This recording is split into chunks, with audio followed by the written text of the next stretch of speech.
Jury, mesdames et messieurs du public, chers contradicteurs, laissez-moi vous conter une fable. Maître Maëva, sur ses talons perchés, lisait sur son téléphone un message. Maître témoin de Jéhovah, par la vision alléchée, lui tint à peu près ce langage. Bonjour, voulez-vous rentrer au royaume de Dieu? Parce que c'est stylé, parce que c'est bien mieux qu'être athée. Sans mentir, si vos vulgarités se rapportent à votre impunité, vous êtes la pécheresse de cette faculté. À ces mots, Emma rejoignit Maître Maëva et elles ne furent pas trop de deux pour débattre avec ce religieux. Quelques jours plus tard, quelle ne fut pas de stupéfaction quand le tirage au sort m'attribua le sujet « La religion, c'est canon », thèse du oui. À travers mes yeux de Jones, et après mon échange exposé auparavant, le sens du mot canon m'apparut comme une évidence. En gros, c'est d'art. Pour vous, c'est ok, c'est bad, c'est in.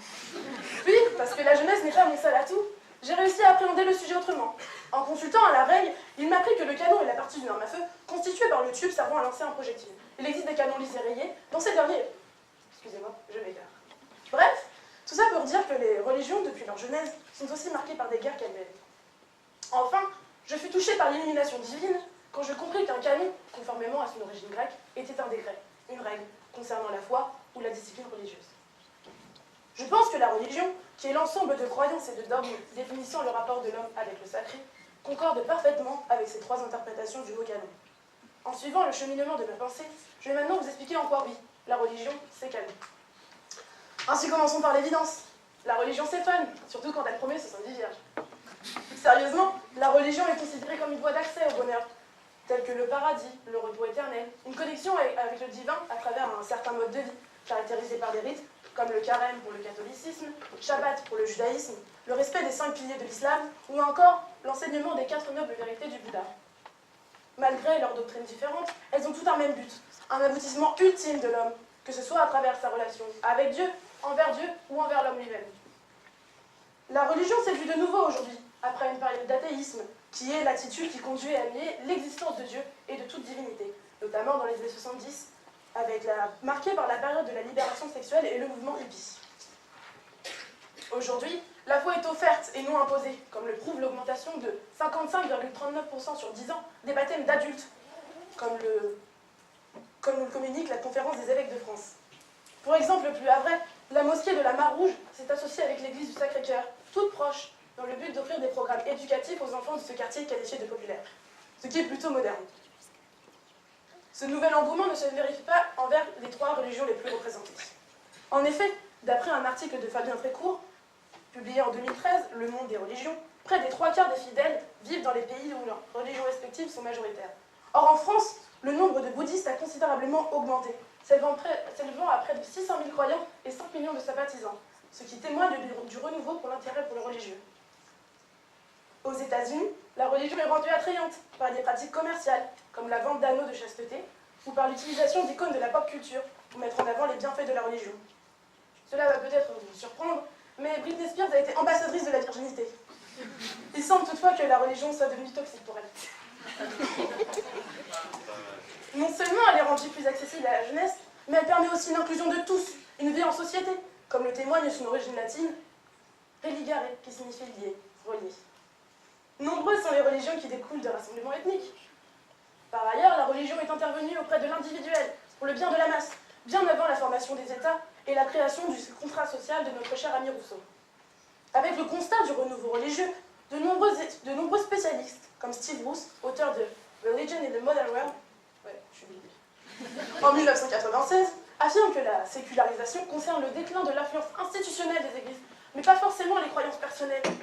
La religion devenant de plus en plus un choix privé. Pratiquants réguliers et athées sont devenus des minorités. On constate une majorité de personnes ne se considérant pas incroyantes ni fortement engagées dans une religion donnée. Ce qui concorde avec la célèbre phrase apocryphe, le XXIe siècle sera spirituel ou ne sera pas. La religion est canon, ici entendue comme séduisante, dans le sens où elle nous correspond profondément. J'en ai fini avec la partie la plus sympa. Passons à un sujet maintenant un peu plus grave. Comme je l'ai expliqué précédemment, j'entends maintenant le terme canon comme une arme. Motivations religieuses et politiques se sont souvent confondues au fil des siècles pour atteindre des objectifs moins pieux. C'est dans cette partie que je vais vous exposer en quoi la religion c'est canon, dans le sens le plus explosif du terme. Les guerres ont souvent trouvé leur justification dans la religion. On peut penser notamment aux religions polythéistes de l'Antiquité.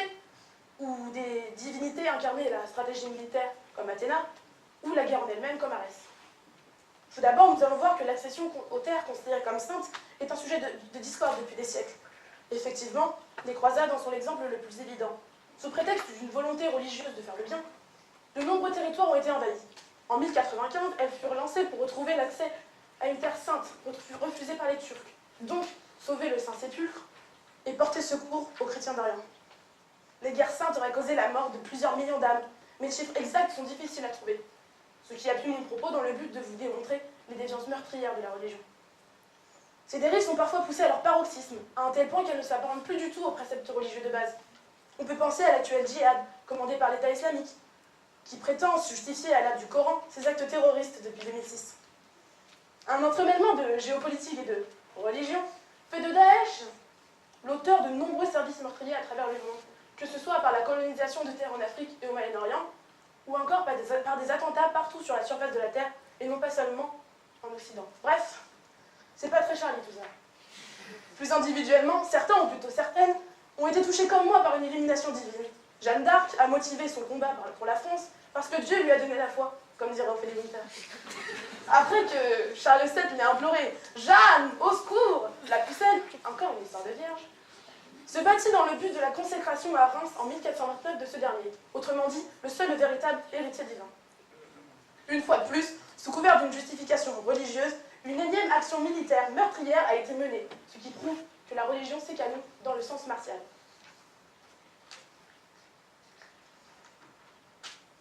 D'une autre manière, la religion sépare les peuples qui ne partagent pas la même. Certes, les religions unissent au sein de leur communauté, mais défont les liens entre les hommes. Comme Jeanne d'Arc, les Israéliens ont bouté les Palestiniens hors de leur territoire pour avoir un accès illimité à Jérusalem, réduisant les Palestiniens, majoritairement musulmans, à vivre sous le protectorat du gouvernement juif. Le conflit israélo-palestinien, qui est né au début du XXe siècle, d'un conflit d'attribution de terre, a pris une résonance religieuse, opposant musulmans et juifs. Comme l'influence de la religion sur la société, le conflit semble être sans fin. Depuis 2000, le conflit israélo-palestinien a tué 7100 personnes côté palestinien et 1100 personnes côté israélien.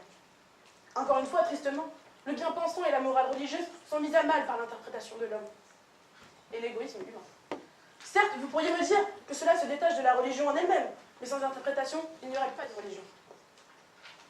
Par ailleurs, les interprétations des religions ont été textualisées en normes juridiques. C'est ainsi que je vais maintenant entendre le terme canon dans son origine grecque, c'est-à-dire canon, qui signifie MMZ, t'es bonne, non je rigole. Reprenons, de son origine grecque, canon, qui signifie philosophiquement la règle, le modèle, la norme, donc, dans notre sujet, la doctrine religieuse. Dans la religion catholique, c'est le droit qui permet de régir le clergé et ses fidèles, que l'on retrouve sous l'appellation de droit canonique, ius canonicum en latin. Depuis le IVe siècle, c'est un droit écrit bien avant la codification des lois civiles, qui était alors de l'ordre de la coutume.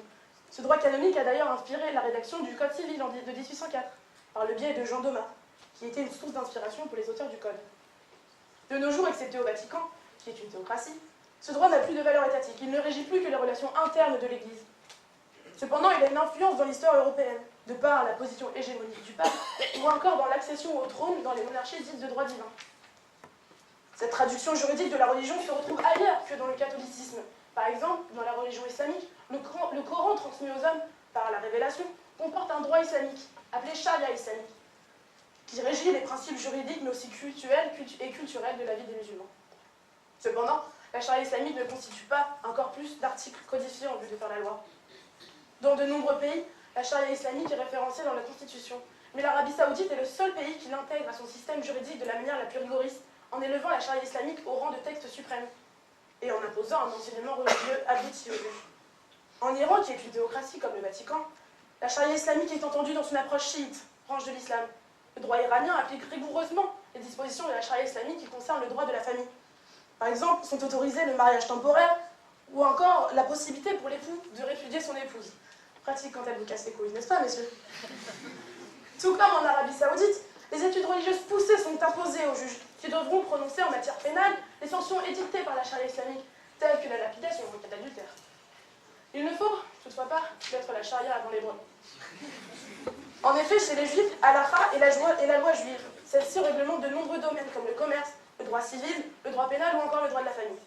Enfin, l'hindouisme comporte un droit religieux, basé sur les smrtis, qui sont un ensemble de textes appartenant à la tradition hindoue.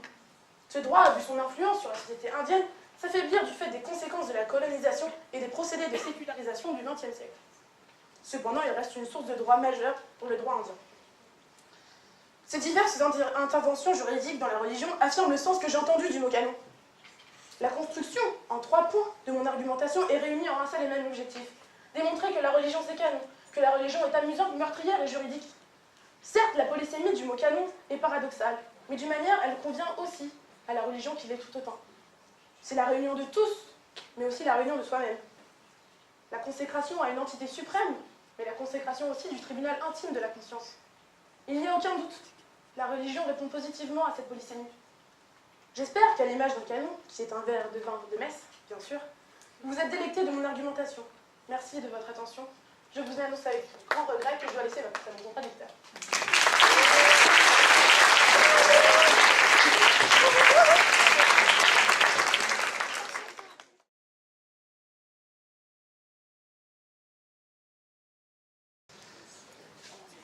Monsieur le Président, Messieurs, Mesdames les membres du jury, cher public, chère contradictrice, et le premier jour, l'homme créa Dieu. Non pas qu'il en eût besoin, mais cette présence d'un être supérieur semblait lui donner un mieux-être. Je dis semblait car, en réalité, il n'en est rien. La question qui se pose à nous aujourd'hui est: la religion, c'est canon. Le mot religion, selon le Littré, c'est un ensemble de doctrines et de pratiques qui constituent le rapport de l'homme avec la puissance divine. Ce qui est canon, selon le Larousse, c'est le modèle idéal, le modèle auquel il faut se conformer. C'est en somme ce qui est beau, ce qui attire, mais il a aussi un sens religieux. Car le canon, c'est aussi l'ensemble des lois ecclésiastiques concernant la foi ou la discipline religieuse, c'est-à-dire plus communément le sacré. Je vais donc plaider contre ces deux conceptions de la religion qui nous sont ici exposées, c'est-à-dire le rapport de la religion avec le beau et avec le sacré. Dans un premier temps, je vous démontrerai pourquoi la religion, au sens premier du mot canon, n'est pas attirante. Pourquoi elle n'a rien de beau, du fait de la manipulation qu'elle a faite avec la beauté. Dans un second temps, je me pencherai sur le deuxième sens du mot canon, à savoir le sacré, ce qui est, me direz-vous, l'essence même de la religion, mais dans les faits, n'en est rien, et pire encore, est parfois diabolique. Le canon de beauté, ce modèle qui apparaît parfait. La religion, me direz-vous, est une habituée du canon de beauté. Elle a eu tendance à poser elle-même les critères de la mode ou de la beauté au travers des siècles. Le beau, dans les faits, c'était ce que la religion voulait bien tolérer, nous exiger que l'on aime. Un point commun dans les religions, et en particulier dans les 3 monothéismes, c'est la volonté d'imposer la beauté spirituelle face à la beauté physique. Les religions sont souvent mal à l'aise avec la beauté des corps, avec le corps de l'homme, le corps de la femme. En Occident et en Orient, les religions ont eu tendance à vouloir les camoufler. La religion essaie donc de nous cantonner à sa norme morale, qui est souvent illégitime et n'a de justification qu'une façon plus efficace de contrôler autrui. Dans un même registre, ma contradictrice pourrait considérer que, avec la religion, on fait du beau. Avec la religion, on bâtit des merveilles, des cathédrales, de grandes mosquées. C'est vrai. Elle oublierait de citer tous les morts sur les chantiers, et elle oublierait de citer le rôle moralisateur de ces monuments, qui sont là pour montrer au petit peuple que l'institution religieuse est toute puissante. On peut donner l'exemple des églises et de leurs tympans, qui sont une vision du jugement dernier. une manière de rappeler à tous qu'il faut obéir et s'incliner devant la puissance de la religion. La religion contrôle donc la beauté en nous imposant son modèle de perfection. Hélas, c'est souvent la femme qui est la victime de ce modèle. Il est vrai que, vous me direz, rares sont ceux qui préfèrent aller à la messe plutôt que d'aller voir leur femme. Alors on me parlera des religieux et de leur piété. Vous avez raison, les religieux sont pieux, dans tous les sens du terme. Et surtout quand un enfant de cœur est dans les parages. Plus sérieusement, en relation avec la beauté, la religion nous commande sa façon d'aimer cette beauté. La religion, elle soutient agapé, un amour désintéressé, un amour divin que les religions, pour la grande majorité, soutiennent. Et elle l'oppose à Eros. Eros, l'amour mortel, la passion qui irrigue nos cœurs. La religion se montre souvent hostile à Eros. Elle nous enferme dans sa conception et nous refuse la passion. Puisqu'après tout, selon les religions, on n'adore que Dieu. Pour les chrétiens, le malaise va si loin que l'Église en est venue à créer le modèle de la Vierge Marie, pour dire aux femmes comment se comporter. Alors on est vertueuse, une bonne épouse, on se tient tranquille, ou on est une pute. Il est évident que la religion n'a rien de canon, puisqu'elle enferme les hommes dans une morale étouffante. Et on ne peut s'étonner que la domination de la religion, de nos jours, se soit considérablement affaiblie. Le désir de liberté de l'homme fait qu'il n'en veut plus. La religion a beau prôner la vie, elle nous empêche de vivre. Mais alors, d'où lui vient cette autorité pour imposer ses codes? Sa légitimité? Eh bien, elle l'a toujours tirée de la soi-disant sacralité de sa mission. Et c'est maintenant du sacré dont je vais vous parler. Le mot canon pris en son sens plus religieux, qui connote le sacré au travers des lois ecclésiastiques. Mais sacré, la religion est-elle vraiment? Certains ici affirmeront que oui, puisque la religion, c'est le rapport de l'homme avec Dieu. Moi, je vous dis que Dieu, au travers de la religion, est une arme de destruction massive. Et que l'histoire l'a plus que prouvé. Après tout, le besoin pour l'homme d'une religion est venu de la peur de l'inconnu, de phénomènes inexplicables, de temps obscurs, où la science ne pouvait rien expliquer. Qui plus est, qui a écrit les livres saints? Qui a organisé les rites et les coutumes religieuses? Qui a assumé les fonctions ecclésiastiques? C'est l'homme. Et juste l'homme. Alors je sens déjà les voix s'élever contre mes affirmations. Oh, il nie l'existence de Dieu! Je suis d'ailleurs plutôt heureux de vivre au XXIe siècle, car fut un temps où, bien ici, en face de vous, je me serais fait un nouvel ami, et oui, j'aurais hurlé, mais de façon différente, puisque ça aurait été le bûcher. Au nom de la religion et du dogme, on a eu tendance à se débarrasser des savants. Bah oui, ils pensent eux. Ce qui m'amène à vous montrer que la religion ne peut être sacrée, puisqu'elle établit une vérité sans preuve et détruit les preuves qui mènent à la vérité, comme le prouve le combat de la religion contre la science au fil des siècles. Puisqu'après tout, la vérité scientifique a eu plus que tendance à remettre en question les dogmes de la religion. Je citerai Darwin, qui a remis en cause la théorie de la création, du jardin d'Éden, en nous prouvant que, eh bien oui, l'homme et le macaque, c'est un peu la même chose. On voit donc, au travers de cette manipulation, que la religion a un nouveau rôle. Elle est politique. Elle est ramenée sur terre par l'utilisation qui en est faite. Elle a de tout temps été un casus belli, une justification. Les croisades, le djihad, Vous me direz, oui, il y a un but religieux.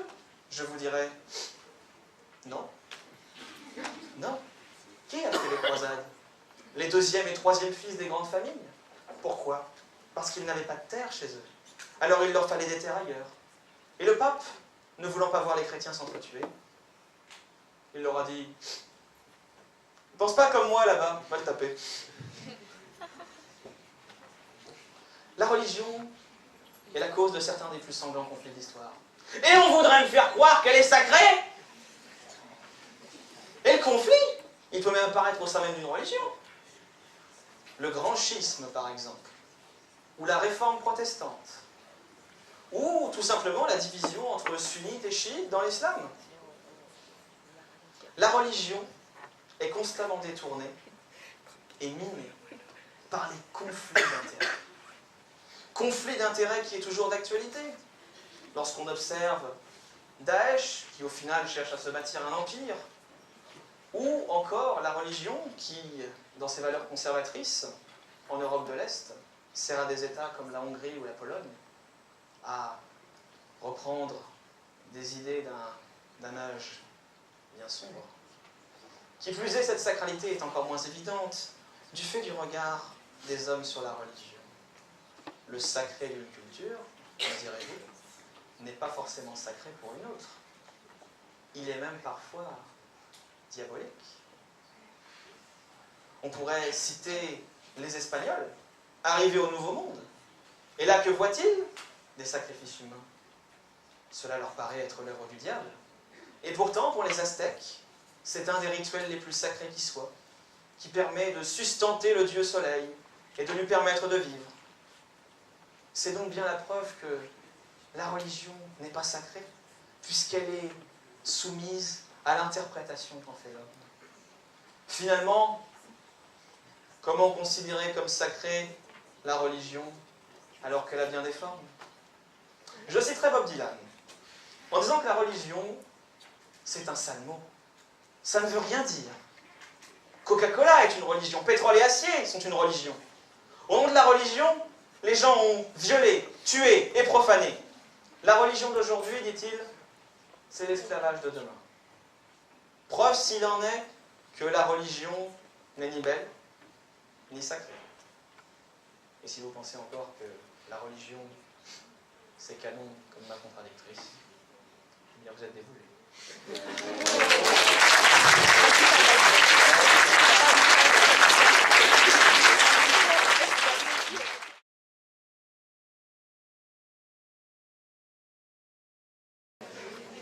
Donc bonjour, c'est encore moi le boulet du coup. J'ai pas vraiment compris, saisi votre plaidoirie, cher contradicteur, mais il me semble qu'il y a un moment, vous m'avez carrément cité, vous m'avez parlé de guerre de religion, mais je l'ai fait moi-même. Je vous ai accordé le fait que la religion était canon au sens d'une arme. Je n'ai pas vraiment compris, surtout que vous m'avez fait beaucoup trop d'amalgame. Par exemple, quand vous avez osé dire que le catholicisme était à l'origine des barbaries en Pologne et en Tchétchénie, ce serait faire la même bêtise de confusion que de me dire qu'un musulman est un terroriste. Ou qu'un terroriste est un musulman, par exemple, dans le sens plus accordé. C'est facile de dire que les croisades n'ont pas été religieuses. C'était très bien fait sous la bannière du pape, qui est la descendance des divinités. Vous avez commencé votre plaidoirie en expliquant qu'un canon est un modèle, un idéal. Et vous avez osé me dire que la religion n'avait pas servi de bon support à l'art. Mais qui êtes-vous pour juger l'art? Osez-vous dire que Notre-Dame de Paris est une vulgaire déchetterie au bord de la Seine? Et vous n'avez parlé que des religions comme le catholicisme, ou encore l'islam, dans votre citation de Daesh. Mais avez-vous oublié les religions polythéistes de l'Antiquité, où les corps nus ne posaient pas du tout problème, les divinités étaient représentées nues? En cela qu'il est. Vous m'avez parlé de morts sur des chantiers, je vous ai parlé de morts pendant des guerres. Encore une fois, je ne vois pas vraiment en quoi vous m'avez vraiment contredit. Vous avez osé dire que, d'ailleurs ça m'a un peu perturbée, parce que je me suis demandé pourquoi vous avez parlé autant de fois des femmes. On vous a tellement perturbé. Vous parlez des femmes qui ont été considérées comme des putes, ou encore comme des modèles, devant absolument être vierges. Je ne suis pas tout à fait d'accord. Quand on regarde encore une fois les religions polythéistes de l'Antiquité, Aphrodite a été sanctifiée comme une femme nue avec des poils sous les aisselles. Et c'était un modèle de beauté. On acceptait les femmes avec leurs imperfections à l'époque. Et non, on n'adore pas que Dieu. Encore une fois, vous êtes limité à un seul et une seule religion, alors que la Terre est quand même vachement vaste. Vous avez oublié le shintoïsme ou le bouddhisme, où on accepte le fait qu'on peut s'aimer soi-même, ou aimer le fait de bien faire le bien ou le mal. Le karma, vous connaissez?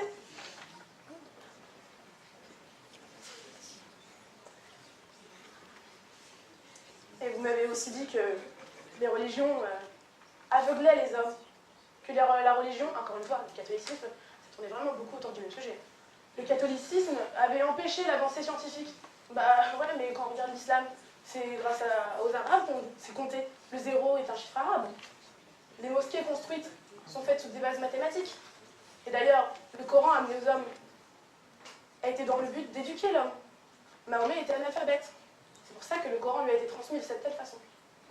Je n'ai plus rien à vous ajouter.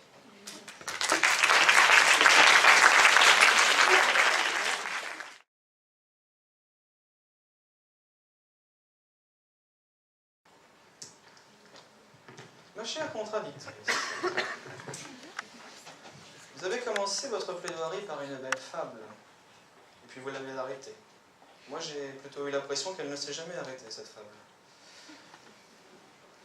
Vous nous parlez d'une religion qui nous illumine par sa beauté, c'est vrai.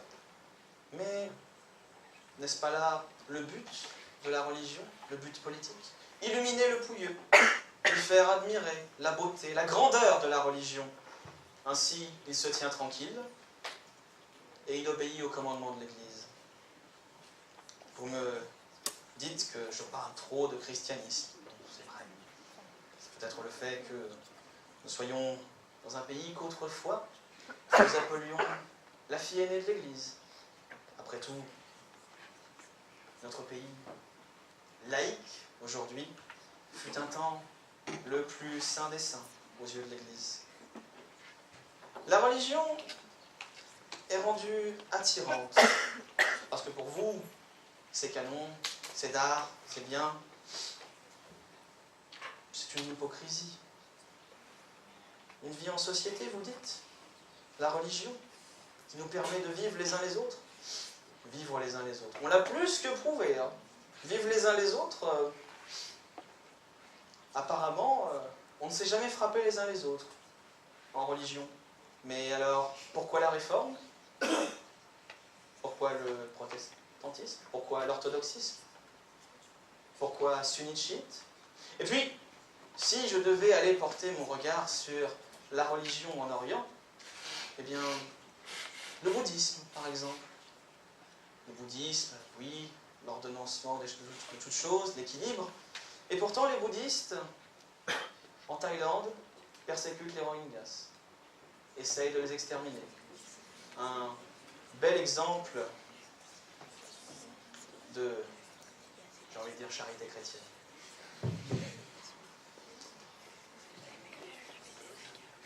Ensuite, vous me dites que je détourne trop mon propos sur le sacré, la religion. Vous avez parlé des croisades notamment, et vous avez dit qu'elles avaient un but purement religieux, c'était sauver le Saint-Sépulcre, sauver le tombeau du Christ. Pourtant, les grands seigneurs, comme le comte de Toulouse, ou encore Renaud de Baudouin, qui ont participé aux croisades, ont été bien heureux par la suite d'être nommés comte de Tripoli, ou encore d'obtenir divers territoires, des richesses. Preuve que, oui, le pèlerinage, mais l'argent, les terres, la religion était là un motif, un mobile pour y aller. Oui, Urbain II a appelé la croisade, mais la croisade était plus une justification pour envahir de nouvelles terres.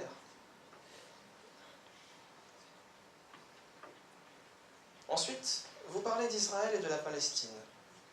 Et vous dites que maintenant les Palestiniens sont sous l'autorité de l'État Israël. Et la façon dont je l'ai compris, c'est que pour vous, tout ça c'est bien.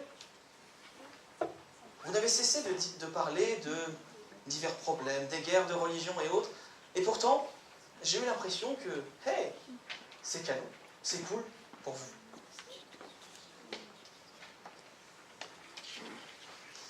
Ensuite, vous avez aussi parlé des monarchies de droit divin. Alors, certes, fut un temps où les monarchies étaient de droit divin, et aujourd'hui, la religion aurait encore un rôle à jouer dans les monarchies, notamment les monarchies constitutionnelles.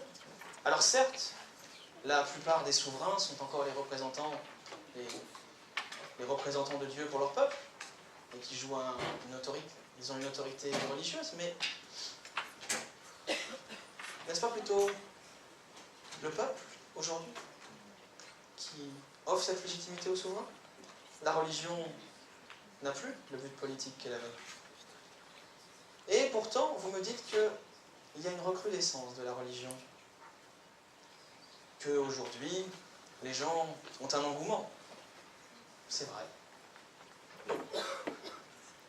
Daesh donne un magnifique engouement à divers Européens qui partent le rejoindre, ou l'Église catholique, dont d'ailleurs le nouvel évêque de Paris n'appartient pas, on va dire, à la branche très modérée de l'Église.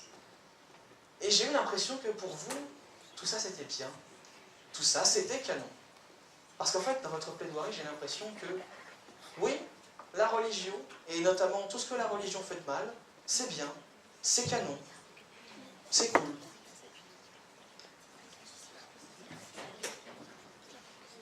Ensuite, vous avez dit que j'ai parlé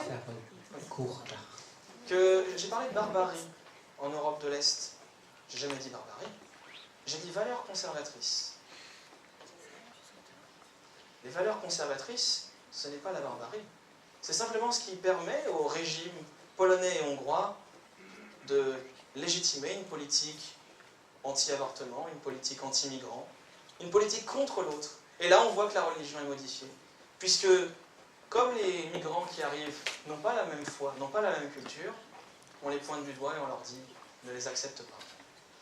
Et pour finir,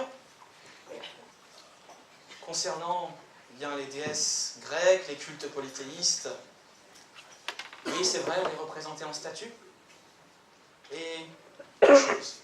Premièrement, la religion, qui a évolué, a bien compris que le fait d'ériger en statue les déesses et autres posait problème. Vous réifiez votre Dieu, donc il est accessible au petit peuple. Vous lui donnez un modèle. Et cela est peu souhaitable, puisque le Dieu s'incarne dans un objet, alors que une institution religieuse pourrait l'incarner et dire Dieu dit cela. Et enfin, oui, on représente la femme dans le corps qu'est le sien. Vous avez déjà vu une statue d'Aphrodite? Vous croyez vraiment que ça ne va pas complexer une grande majorité des femmes de voir comment elle est? Vous me dites, c'est la femme au naturel. Eh bien, si c'est la femme au naturel, moi ça ne me déplaît pas.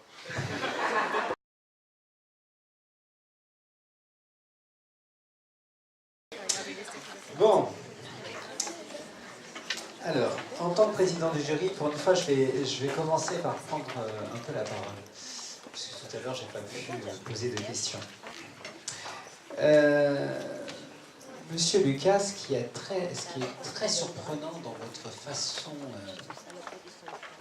d'avoir abordé cette plaidoirie, c'est votre forme. Parce que vous étiez plutôt dans la position contre la religion, mais j'ai trouvé que vous avez fait un merveilleux sermon. Il suffisait de vous mettre une aube, une robe, et on avait l'impression de boire vos paroles. Je l'ai dit. Simplement, vous avez dit que le beau, c'est ce que la religion a accepté. Alors, est-ce qu'on peut vivre sans religion? Est-ce que vous imaginez l'absence totale de religion pour vivre? Et sur la beauté, pour faire le lien avec le sujet précédent, est-ce que vous considérez que la pornographie est belle?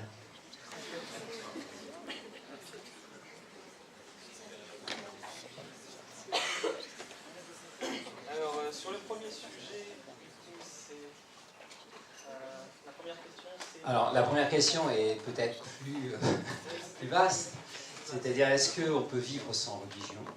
Et la deuxième question, est-ce que la pornographie est belle, puisque vous êtes contre la religion, contre ce qui décrit ce qui est beau?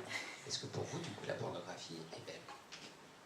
Alors sur peut-on vivre sans religion, je dis directement oui, étant donné qu'aujourd'hui, dans nos sociétés modernes, on a des athées, et ils le vivent très bien. Après, la religion, peut-on vivre sans religion? Moi, je vois comme... je vois la religion comme une façon de remédier à la vie ennuyeuse. C'est quelque chose d'assez violent, mais des simples descriptions. Au Moyen-Âge, les paysans ou les esclaves du grand pharaon qui voyaient leur pharaon comme un dieu, c'était une façon, oui, de contrôler la population, finalement.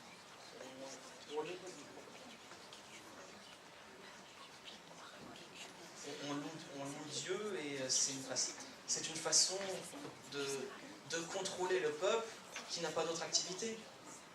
Le peuple travaillait et le matin il allait à la messe. C'était une façon d'organiser la communauté et de maîtriser une communauté. Et aujourd'hui, oui, on peut vivre sans religion, les gens le vivent très bien, ils vivent leur vie et ils n'ont pas besoin de la religion. On peut vivre individuellement sans religion, mais collectivement, est-ce qu'on peut vivre sans religion? Pour s'amuser collectivement, on a des loisirs, on n'a pas besoin de la religion, on n'a pas besoin de se... On n'a pas besoin de se c'est pas une obligation, c'est pas une condition du bonheur ou de la vie que de, je sais pas, tous les jours se réunir à la messe avec ses potes pour boire un verre. Non, on le fait très bien dans l'université, par exemple, quand on étudie. Bon, alors passons à la seconde question. La pornographie est-elle belle? Alors, l'origine du monde de Gustave Courbet est-il un beau tableau? Personnellement, je vous dirais que le tableau n'en montre pas assez. Donc je ne peux pas vous dire s'il est beau, parce que je n'ai pas tous les éléments dans le tableau. Mais il est provocateur, ça c'est sûr, il est provocateur. Après, est-ce que la pornographie est belle? Eh bien, elle est belle et elle est laide en même temps. Elle est laide parce que c'est du vice. C'est vraiment détourner l'homme et pour moi en faire une bête. C'est une vice au sens de la religion. Non, c'est une vice au sens de... Qu'est-ce qui peut être considéré comme vice si vous n'avez pas un dogme religieux derrière? C'est ce qui nous gêne. C'est ce qui nous gêne. Ça vous gêne vous, mais ça ne me gêne pas moi.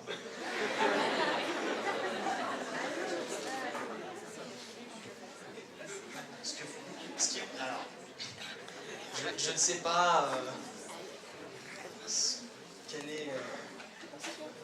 quelle limite vous posez à ce que vous tolérez ou est-ce que vous ne tolérez pas.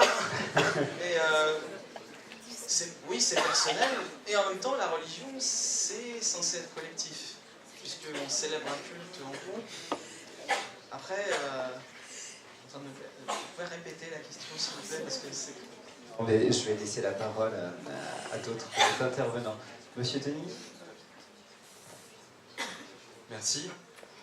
Mesdames, tout d'abord une question. Si, parce que vous évoquiez la religion comme canon au sens des normes et des normes ecclésiastiques, si la religion c'est canon, alors c'est-à-dire que le protestantisme n'est pas une religion?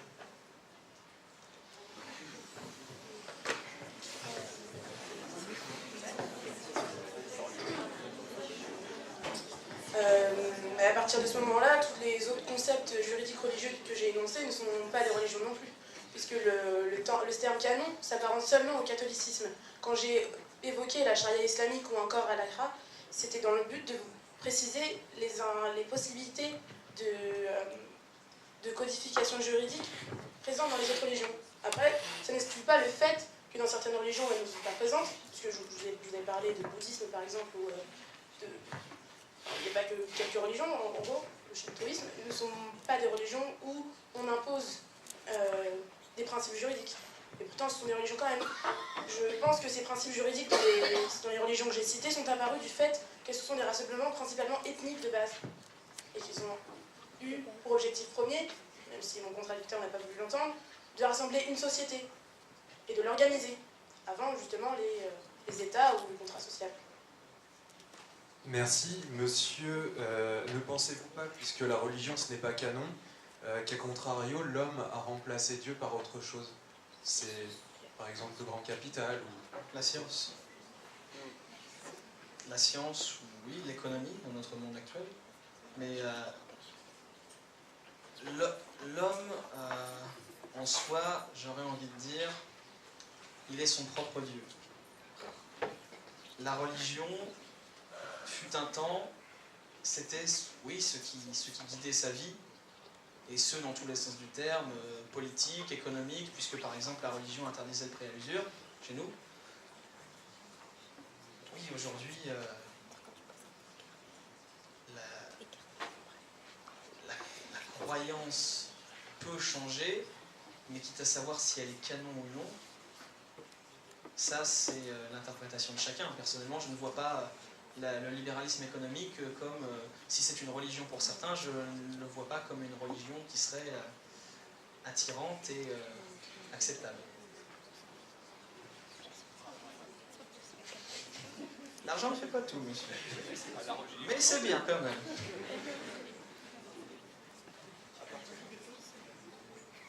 À partir du moment où la religion est acceptée par un grand nombre, par un pays, par un groupe, peu importe, en quoi les normes morales qu'elle peut imposer sont illégitimes?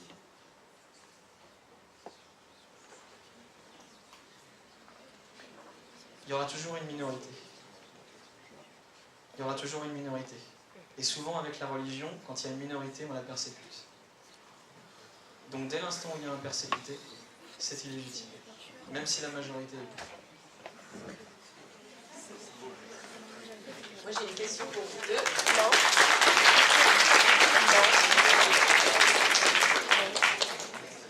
Vous avez tous les deux souligné les liens ténus qui existent entre religion et politique.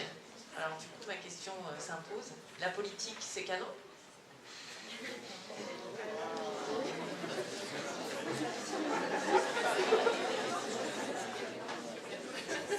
Bah, quand on regarde nos politiciens français, on se demande si ça ne devient pas une religion au fil des mandats. Quand on est politicien de 25 à 65 ans, effectivement, on peut se demander si c'est pas un culte.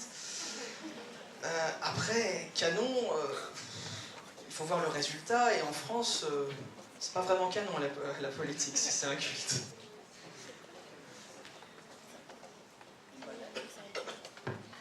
Ça dépend encore une fois du sens qu'on entend du mot canon. Certes, si on parle d'un gros bouton sur un bureau qui permettra d'exploser la moitié du monde, oui, dans ce sens-là, c'est canon. Hein. On a des belles preuves d'un monsieur orange et d'un monsieur tout petit et aigri. Après, c'est canon dans le sens plus sympa du terme. Ça dépend à quelle est la fin, quel est le but de la politique. Si elle est là pour nous entraider, nous permettre de vivre heureux en société, oui, alors là, c'est canon. Si elle est là pour nous pousser à la haine, et nous pousser à l'autodestruction, non, là, c'est plutôt moyen. Pour le coup. Ah oui, bon. Alors, non, je ne dois pas. Mademoiselle, non, c'est pas une question. C'est juste qu'aujourd'hui, mes oreilles ont beaucoup soufflé. Et vous avez parlé d'anneau de chasteté, je ne sais pas ce que c'est. Mais attendez.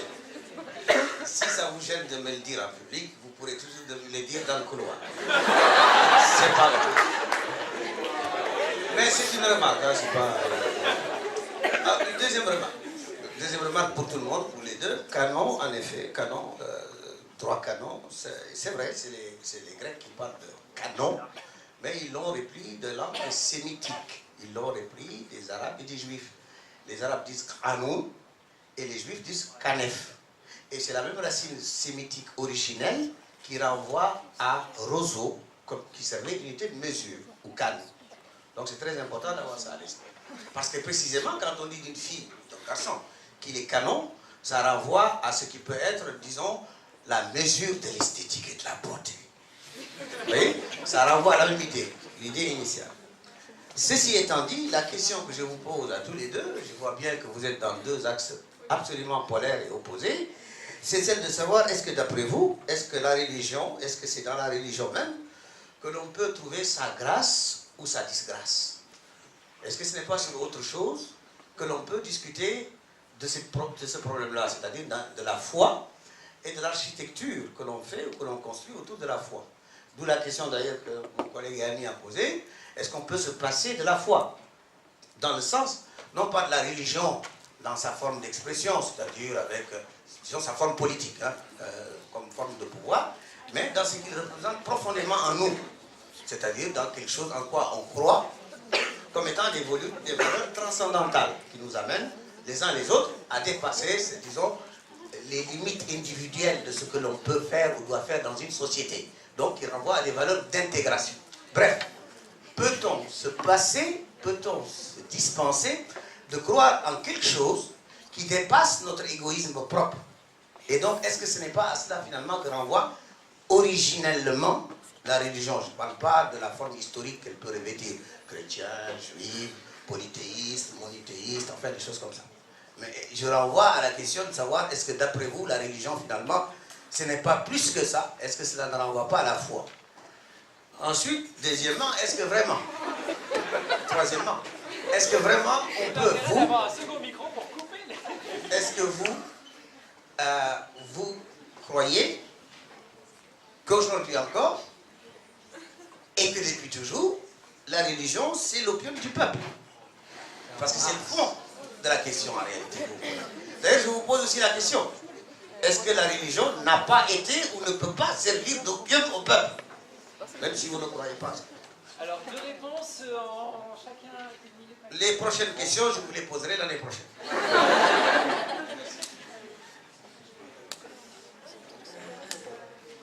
Alors, je vais d'abord répondre à la deuxième question.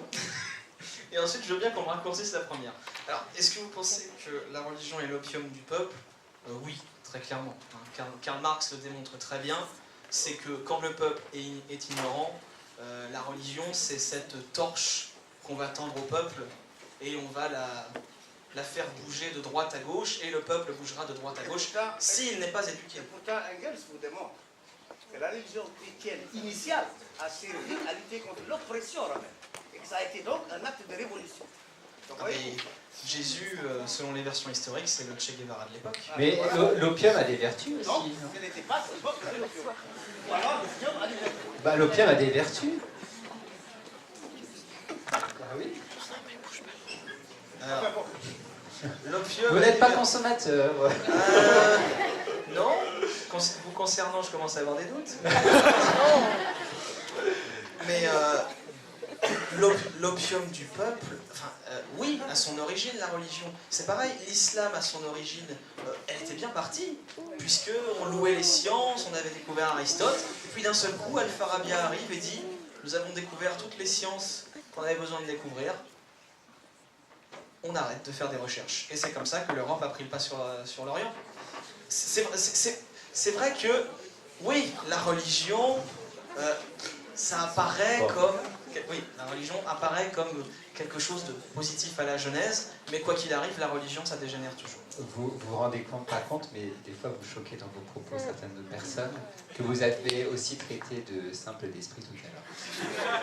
Bon, vous êtes fait applaudir, mais pas par tout le monde. Je voulais juste vous dire. Maintenant, c'est votre thème aussi de défendre cette position. Ah, je précise, je suis à fond pour la thèse du oui. On avait bien compris. Bien compris. Mesdemoiselles. Mais du coup, je me suis un peu perdue dans la question vu qu'il y a eu un petit débat. Mais pour moi, oui, c'est tout à fait l'opium du peuple, mais pas forcément dans le mauvais sens. Dans le sens où l'opium qu'on connaît actuellement, puisqu'on est actuellement en débat pour sa légalisation ou sa dépénalisation, tout du moins, permet aux personnes entre guillemets, voyager, aller plus loin dans leur vision de la conscience. Et je ne vois pas en quoi c'est un mal, parce que la religion a servi dans des périodes tristes de l'histoire comme un secours aux hommes qui, en période de peine, ont pu se retrouver dans Dieu, qui était leur salut, puisque nombreuses sont les religions qui prônent une doctrine du salut. Il y avait une autre question avant, mais j'ai oublié. Oui, il y en a eu tellement, mais là je vais être obligé de clore le débat.